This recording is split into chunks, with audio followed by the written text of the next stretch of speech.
You're listening to the Ask Drone U podcast. You ask, we answer your drone questions. Whether you're here to turn your passion into profit or you simply fly for fun, we're a community of learners and teachers who aspire to achieve greatness. We are Drone U. Hey everyone, and welcome to another episode of Ask Drone U. As always, my name has not changed. It is still Paul. My name is still Rob as well, and thank you for joining us. We're always excited to sit here and pontificate over important matters of the drone industry. So thank you for spending a few minutes of your day with us. Yes, thank you. Today we're going to be talking about navigating the tariffs, navigating the ban, kind of going deeper into what we heard about a DJI executive order ban. I think it's really important. Also, you know, we now are living in a world, Rob, where a Matrice 4 Enterprise has gone from $5,000 to about $9,000 on the cheaper side. I've seen up to 14 now, 14,000. Well, don't buy it from them. Yeah, no, well, That would be dumb. But I mean, the market is changing by the minute, it seems. Yeah. And it's really interesting, you know. So I want to talk about what should we do regarding the tariffs? Is now the time to buy? DJI on May 13th is going to launch the Mavic 4 Pro with the whole idea of essentially doing a spin shot with the gimbal. Like it seems very gimmicky, but we shall see. So that drone will now be 145% more money. That'll be interesting to see if the tariffs are still in place. You might want to hold off on that thing.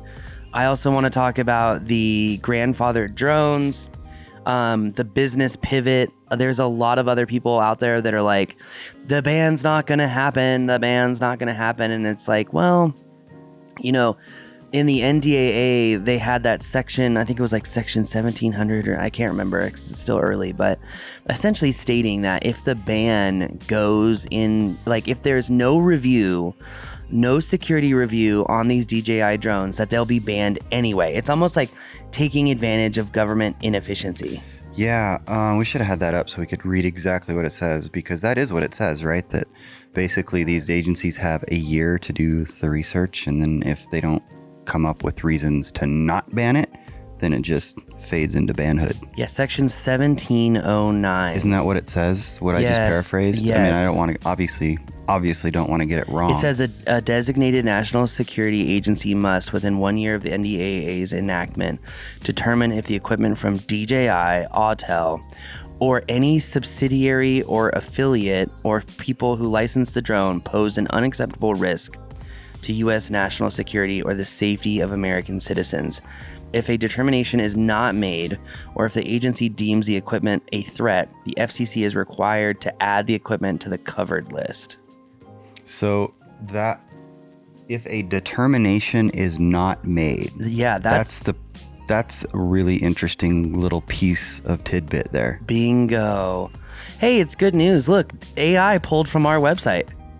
Look at that. Hey, AI is getting their info from the right place. High five. I feel good. Well, good. I'm glad you feel good. Our team. That's a small win and a big negative. Our team works on that. That's something that you have to work on. Good job, Rishi. Yeah, look at that. Number 2. Miriam, number 1. Good job, Miriam. And then number 3 is Congress. So, anywho, enough about SEO. Yeah, sorry, I'm getting a little excited here. Please for the wrong reasons. Anyways. Yeah. We're not an SEO agency. So one of the biggest things that I hear, and we need to play this question before we go too far, but a lot of people say, well, okay, if they need to do a security assessment on these drones and a security assessment is not done, and that means there's an effective ban in place, what about the drones that I already own? Well, it's important to know that if DJI, Autel, Anzu, Specta, any of those, I don't know what other Chinese drone manufacturers there are, enter the covered list, these companies will be barred from importing any new drones or using U.S. communications infrastructure. I think that's the really key, interesting part here, is that it sounds like, okay, I can keep flying the drones that I already own. But then it says, or using U.S. communications infrastructure. Which they all do. Well, right? So that's my question is using U.S. communications infrastructure. So if you think about the remote to the drone connection, is it really using the U.S. communications infrastructure? It's on an open channel that's non-regulated. I mean, the amount of power that you use is regulated. You can't go over 2 watts. But that being said, do they mean like if the drone is flying off of 5G, like that would be using U.S. communications infrastructure because the drone is connecting to a tower. But none of them do that are on the list or potentially going on the list, right? Like the Mavic 4 Enterprise does. Oh, it does? Yeah. Oh, I didn't know that. Yeah, there's a couple that actually have that 4G dongle. So. Oh, it's a dongle though, so you have to. Well, I mean, like it's available to use. You have to activate it. Right. So yeah. Right. Okay. So the list of drones that actually have that is quite small. So but that being said, yeah, interesting. I don't know. Let's play the question. Yeah, we've got a lot to talk about here. Get some basis for what we're talking about here and why we're going back into this, because I think there's a few people that are kind of in this boat that Jody is about to describe very briefly. Hello, my name is Jody. I just read your latest post on LinkedIn on the DJI ban, and that you heard from 3 people that this is on Trump's desk ready to sign. If this is correct, my biggest fear has come true, as I just purchased a Matrice 350 RTK about a month ago and was betting it wouldn't pass. I thought we had at least a year before this would be the case and a review was going to be done. I just got my 107 certification, so I was getting ready to get going using this commercially, and now this. Any insight would be appreciated. Thanks. Thanks, Jody. Appreciate the question. That's a good one. I don't think you're alone in some of these concerns that you have, and I hate to hear you say my worst fear. Frankly, I think there's bigger fears than that. Well, yeah, and I know it's especially if you have kids, sort of tongue in cheek. And I know it's within the context of your business and kind of this venture that you've started on. And so I understand that. I get that. You're not saying it's like your worst fear in life, but at the same time, it's important. Like one thing about these 3 people, right? Nothing's happened yet. It's like everything is just blown by that. And why is that? If it was on his desk, is there now a pile of other crap on top of it? No, what's going on? That's actually a really solid point. And I think for all fairness and transparency, 2 of the 3 people that I did hear from directly and indirectly would have a conflict of interest, meaning that they would benefit from a DJI ban. So I don't know if the story was kind of promulgated in an effort to drive business, but with one of the other people, it would not be in their best interest. And they confirmed what the other people said. But you're right. This has been, 2-3 weeks now and nothing has happened? At least. I think it's probably been more than that. Yeah. So, I mean, I think the fear has diminished entirely, but the Section 1709 of the NDAA is still a very real deal, like we've been talking about. And, it brings up important questions. Like right now, it's 145 or 154% tariff on these drones. The value of our used drones is going up. The competitive advantage that DJI has significantly decreased. But they're still the largest manufacturer of drones on the planet. I mean, I think that there are questions of, Section 1709 of the NDAA does say, look, if there's not a review done in a year, then we're just going to add this to the covered list. Well, okay, who's doing the review? What's the security agency doing the review? And I think something that needs to be said that no one really wants to admit is, I know you saw that Palmer Luckey interview where he was he's done a lot of interviews. It was the Sean Ryan one where he's like, if we went to war with China, we have enough drones for 5 days of battle. 5 days. That doesn't even talk about ships and missiles and everything else, but yeah. Specifically on drones, sure. And so I think that this is becoming, I think a lot of people and a lot of people on the internet are saying like, oh, the DJI ban's not going to happen. Don't worry. Everything's okay. and they're saying that for a reason. I mean, look, we all don't want to ban, but at the same time, these people are saying this because they have a vested interest in doing something regarding DJI. But I think the overarching issue is much larger than that and can't be ignored, which is national security. And once Congress figures out or has, put the target on them, the chances of the target coming off seem to be very, very low.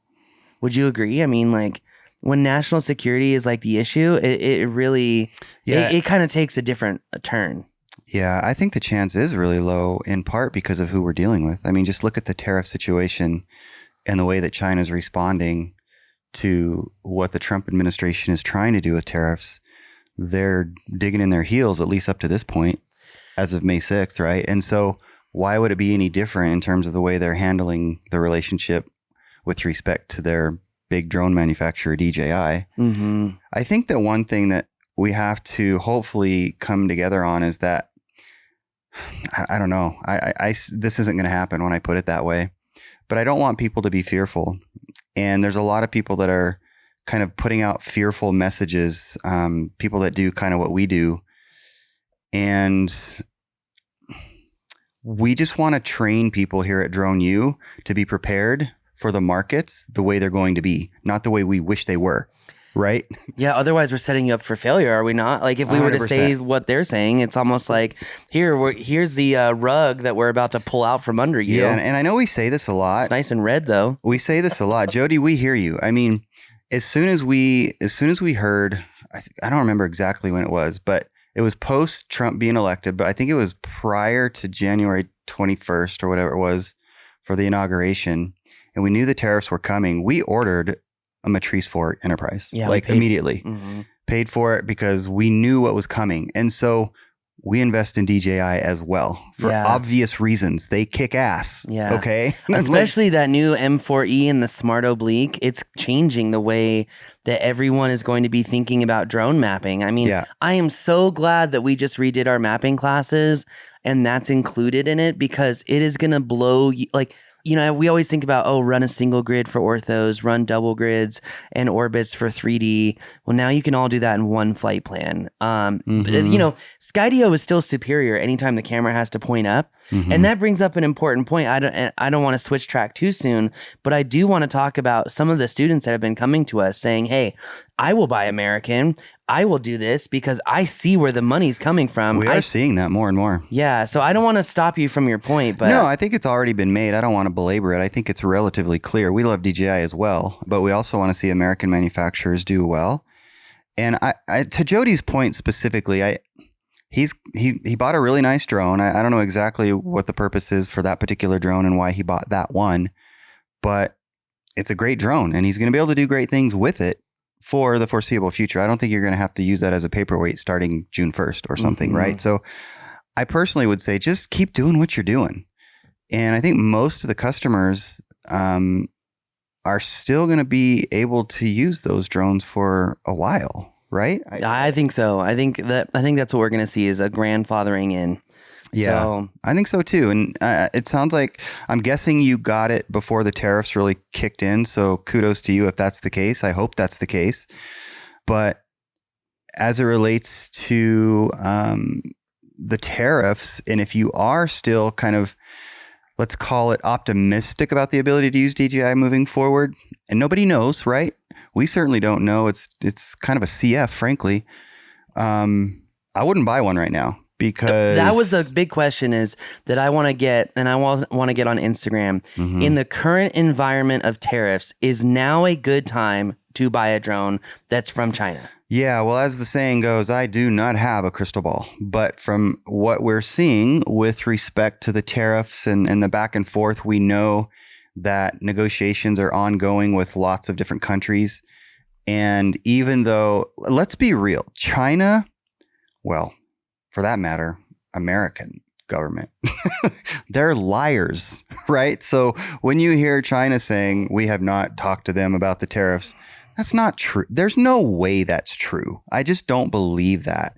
And so I think personally, there's proof of that. If you remember, there was a post on Zero Hedge with 3 Treasury officials from the Chinese government who had been photographed at the White House executive building, and China requested that the image be taken down because it captured that they were U.S. Chinese government officials, and it totally defies their narrative. So they were asking, do you remember that? That was last week. They were like blowing up all the media of like, take this photo down, blah, blah, blah, blah. Anyway, go ahead. There's proof. Now you're going to get my blood boiling that they think they have the right to do that, but whatever. The point is, I think that the negotiations are ongoing and they're much more challenging with China than probably many of the other countries that they're talking to. But I don't think tariff rates are not going to stay at that level. I don't think so either. I mean, trade will just stop, and nobody wants that. Long story short is now is not a good time to buy a drone. I don't think so. Not unless a DJI. it's used. If it's used, it might be a good time. But yeah, think about it. I mean, okay, think about this, right? We just bought a Matrice 4 Enterprise for $5,000, and they're selling upwards of $10,000, $13,000 right now. We could flip our drone and make a good pretty penny. I don't want to, but I'm just saying that opportunity is available. Now, as of this morning, Scott Bessent, the U.S. Treasury Secretary, mentioned that there are about 17 deals on the table as of right now. So I think it is proof in the pudding. Exactly. That negotiations are happening. We are China's largest buyer by revenue, hand over fist. And they're going to be in significant trouble very soon unless they do make a deal. So, like, their hand is being forced at some point. Yeah, with respect to that, I keep hearing, and this has been going on for years, about the looming collapse of the Chinese economy and the Chinese way of life, and it hasn't happened yet. That's all I can say. They're playing serious games, though. Did you hear that on the All In podcast? They were talking about. And this was months ago, but they were talking about how the Chinese government printed a bunch of yuan or however you pronounce it, and then transferred it into US dollars. And it was 50 trillion US dollars, or more money than was the entire M2 money supply. I did not hear about that, but I do know that most of what they do at this point, they have to do it in dollars. And so they keep fixing their currency. They do, which is something that has obviously ticked off American government officials that care about America, but that's a whole nother point. My thing is that I just don't know what's going to happen with China. I really don't. They're just so big. I think it's safe to say, though, such a rabbit hole if we allow it to be in terms of how they got here. That maybe that doesn't even matter. I don't think it matters. I think what matters is understanding like what actions to not take. Yeah. As of right now, and also understanding that, like, look, you're operating a business. You cannot operate out of fear. You cannot operate out of hopes and dreams and rainbows and unicorns. Successful operators are investigating methodologies of pivoting. This brings me to a point that I've been wanting to talk about, is that we have been getting a lot of people recently who've been watching the Astro video, been watching the Skydio video, and they're asking us to buy these drones and get training on them. And they work in existing companies right now that are doing infrastructure projects, and they see the writing on the wall. I mean, I literally had a conversation yesterday, a 30-minute long conversation on the way out to the doctor's appointment with a client who was saying, look, I work for a construction company. They are paying these pilots crazy amounts of money, and they had to just shut everything down because they're not flying American drones. And it's like a critical infrastructure project. And now we need American drones. That flies in the face of what I said earlier in this show. What do you mean? That I said that you're going to be able to, a lot of customers are still going to be flying DJI drones for a long time. No, I still think that's true. I do too. I mean, that's why I mentioned a critical infrastructure project. Yeah. And then look what Florida just did too. They're saying no drones over critical infrastructure whatsoever. Which is stupid. Yeah. But whatever. You can't control the airspace, Florida. Like, Governor DeSantis, we've asked you to come on the show. Please come on the show. That being said. Or send a staffer or something. I would love to meet Governor DeSantis, though. It's funny. I actually respect that guy, but not on airspace stuff. Anyway, I digress. Nobody gets everything right. High five. Anyway, but we need to really talk about the preparing your operations for American platforms and understanding what is truly available and not getting hooked into some hype that, this drone, like, you need to buy a true American drone. Don't just think that if you're buying a drone from some Eastern country that it's not actually made in China. Be careful. There are a lot of good American options. Free Fly. We're going to be seeing more drones from other companies from Europe here soon. I will say, I think that the U.S. regulatory framework, this whole blue drones, green drones, that crap needs to stop. Like a lot of those security operations, I think, are half-hearted, half-baked, to be honest. So if a drone is made in a allied country, you should be able to fly it no matter what. I haven't seen a single NDAA enforcement officer anywhere. I don't think it even exists. Is that a thing? No, it's That's not. Funny. That's what I'm saying. Is Tongue in cheek right there. Huh? Yeah. So NDAA enforcement officer. Yeah. Wouldn't that just be an FAA person? No, because that's commerce, and the FAA doesn't deal with commerce. So there you go. I don't know, Jody, you're gonna be fine. Just keep flying, keep learning, keep doing what you're doing. But I mean, I think what's important to get out of this podcast is that, like, right now, hope is not a strategy. Remember that? That? Do I remember that? I live by that. Well, remember that tagline from Drone U a long time ago? Hope is not a strategy. So hope is still not a strategy 10 years later. But I think what's important is don't buy new Chinese drones right now. We know the Mavic 4 Pro is coming out probably a week after this show comes out on May 13th. It's got some cool features. Spin shot. What a cool feature. Okay. I'm not going to lie. It's a cool feature. Does that mean the camera just goes, what happens? It just spins like a barrel roll. Remember we did the whole... The whole drone does? No. Just the camera does. Okay. Yeah. Whatever. Yeah, neato. That's going to make me sick to my stomach watching that. That's so interesting because, like, that's a whole podcast in itself. I've been wanting to talk about the future of FPV. No. And we've seen like these, like, Survivor is such the perfect, like, evolution of watching drone footage. Really? Yes. Do they do a good job? They do they do one of the best jobs ever. Oh, I wonder who their pilots are. It's this perfect maturing process where they were using, like, full cinema drones. And so they would get these really wide establishing shots like 10 years ago. And then it started to get closer where you could tell that they were flying an Inspire. And they were getting, like, nice cinematic closer and lower shots. And then they just went to, like, full FPV. And it was this, like, jarring, spinning, I'm ripping through the trees. And it's like, that's cool. And that serves the pilot's ego. But remember, as a cinematographer, it's not about you. It's about the audience. And if you forget that, you soon get pushed aside, which is exactly what happened with Survivor, is that their crazy FPV shots are now just like, I'm like season 48. I rip over 48? Yeah, season 48.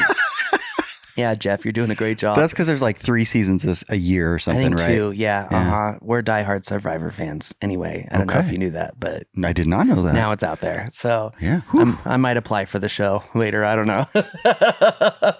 But you now see these, like, low and close FPV shots, but the amount of movement is significantly reduced where they're coming in and then they transition to, like, a ground gimbaled shot. Cool. And so, like, you can literally see, like, the maturing or the evolution of the shot selection. And you make a really powerful point that the Mavic 4 Pro might just be super gimmicky. Like, and now you're going to pay 145% more for it. Well, unless you wait, but what have they done with, like, the video capabilities, frames per second? Well, that's a good question. You know, we've seen some information that it's probably going to have 4K 120, which would be really cool. Mm-hmm. But we're going to see 4K 120 on all 3 cameras. You know, a lot of people are like, well, the Mavic 3 Pro did 4K 120. And I'm like, well, on one camera, not all 3. And the slow-mo crops in and it's really not that good. Like, I was having an argument with someone on X the other day about, you know, if you're going to buy a real cinematography drone, you need to just buy an Inspire because it has attitude mode. And you could tell it was someone arguing who's, like, never worked in cinema before because the Inspire 2, the Inspire 3 has that anamorphic ultra wide filming mode, which every single time I went on a Netflix set, it was like 2.35 to 1 or 2.44 to 1. And, like, if you didn't know what he was talking about, like, do you know what I'm talking about? Only because I've heard you say it and I've heard you and Steve talk about it, and even still, no. It's the aspect ratio. Yeah. Well, I've seen people. I knew that. Yeah, no, but a lot of people don't know. They're like, I mean, I knew that you were talking about the aspect ratio. I just didn't know the importance of one versus the other. Getting hired or not. Okay, fair enough. But you know, it's a really it's an interesting point too to speak about that kind of realm of the industry because, like, what if people have an Inspire 3? They're still going to be able to use that for like cinema. You're not going to stop using that for cinema work, right? And how much is a Mavic 4 Pro going to cost? Because what I've seen, the leaked stuff was that it was supposed to be in the $4,000 to $5,000 range. Which, if that's true, now you're looking at $12,000 to $15,000 in the current tariff world. 9-ish, maybe. Yeah. 10. Well, I mean, if it's 145% and it's $5,000, Well, that's true. So that's true. That would be 12,500, would it not, Mr. Frijoles Contralor? Ish. No, but I guess my point is we kind of focus at this point on more of the technical infrastructure construction side of all these drones, but there is still the cinema videography side. 100%. And that's what drove the adoption of many of these things. Yeah. And so those people, I would suppose, would not be as worried because they're kind of, no pun intended, kind of flying under the radar of all this crap. Valid. That's a very important point. But I don't know how many of those folks there are out there anymore. I don't really know. That's probably a relatively small community. You bring up a really important point because after about 2 or 3 years, the batteries of these things completely fall off a cliff. And so even if you are, 5 years removed and you want to get back into it and you can't buy batteries, you're out of luck. I mean, look at, I had to buy Phantom batteries for the New York training. Mm-hmm. And a lot of the batteries had ticked up to $300 per battery. That's OEM. And well, no, they don't even sell OEM anymore. Really? Yeah. No, DJI has some on their website. I just found them. Well, we should buy them because I did the news show last week and DJI officially announced that they're ending all support for the Phantom 4 Pro line. Well, when though? They said as of that day. Well, maybe they had some backstock. I don't know. Buy it. Some on there. Oh, that's hilarious. Anyway, I found someone who hadn't updated their prices on Amazon, and I got 2 batteries for $300. Anyway, yeah, if they have them, that would be amazing. And see, look, the battery prices are back down. So those Expert Power batteries on the right-hand side, that's exactly what I bought, and I got 2 of them for $309, and that looks like that's 2 of them for $175. That doesn't seem right when you've got other batteries that are $162 a pop, $179 a pop. Who knows? So who knows? Anyways, Jody, I hope we didn't pontificate too much and that we answered your question. No, I think it's important to talk about with tariffs. Not a good time to buy. DJI ban clearly hasn't happened yet. We still have that year grace period. It's very clear that you would still be able to fly your older DJI stuff. I do think that there is going to be, look, one thing that we haven't talked about is that there are a lot of people that see the value of straight up buying. Yeah, $210. That's a Matrice 4. Never mind. There are still a lot of people willing to do work with American drones because they earn more revenue. Yeah. I mean, it's kind of silly. Also, we can't ignore an important fact. We know someone who sells Skydio drones. There's a network of resellers of Skydio drones, and he did almost $1 million in sales last month, which would equate to about 6 months of what he normally does. So if you're a business owner and you've been operating on hope and, rainbows and unicorns and you're listening to other people in this industry, you better wise up quick, because if they do ban stuff and you are late to the table, you're going to lose clients. You're going to lose business. You're going to lose the propensity to do the things that you love to do. It's time to stop acting out of emotion and start acting out of strategy. Anyway, I think that's it. I've repeated myself a couple of times, but this is going to be a major pivot in the industry. People are going to get flushed out because they simply love DJI. It's a part of their identity. They can't consider anything else. For the people who say, you know what, we need to consider other options for the sake of our business, for surviving and continuing to love what we do, those people are going to make it. Period. End of story. Absolutely. As of right now, there's no executive order for a DJI ban. So hopefully that has dwindled and died. Otherwise, I think Trump would have made a huge PR thing out of it. So I would think so. For whatever reason, it hasn't been signed yet, if in fact it was on his desk. So yeah. So anyway, moving on. Yes, that's going to do it for our show today. We do appreciate all the questions. If you have a question, go to askdroneu.com. Also, if you want to join us for an updated mapping class to learn desktop-based software and cloud-based software all in 1 week, You can now join us at the Drone UHQ. We've got classes this summer. Honestly, if you're trying to get in infrastructure inspections, this is going to be a class that you want to go to, especially if you're working with state and local governments so that you can learn site scan and georeferencing with site scan. That's going to do it for us today. Thanks again for joining us. As always, my name is Paul. I'm Rob. This is Ask Drone U.